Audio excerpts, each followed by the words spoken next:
like this happen, and I'm like, this is out of control. Yeah. I get why people don't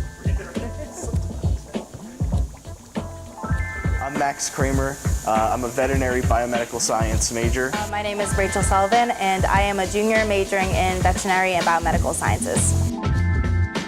The reason that we're doing this experiment is because it's already been done with people, where it was found that people decide to turn at the last second more often than turning in the beginning. And so what me and Dr. Braithwaite and Rachel wanted to see was if fish have similar decision-making patterns.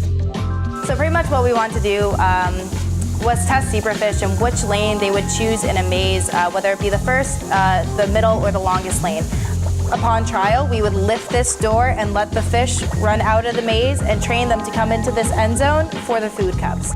This side is the starting area, so we put the 6 fish in here, we close this trap door right here, then we put 4 caps full of food on this side. Basically, we did this to train them to go from one side of the tank to the other, and we did this without the walls of the maze.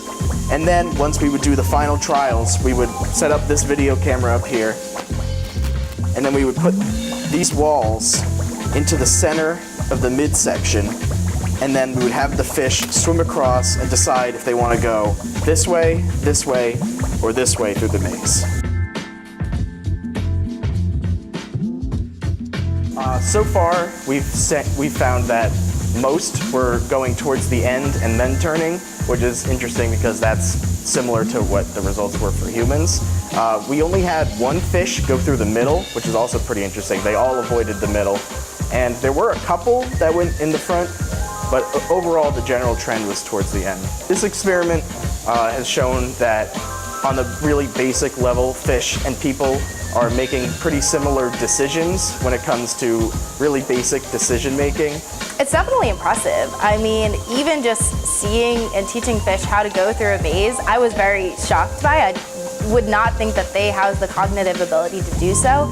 But you can see even as small as an animal as, you know, a fish can go through a maze, like make the cognitive, go through the cognitive functions of trying to determine what lane to take, and you know, all for a reward in the end, which I think is just, even learning the maze is very impressive.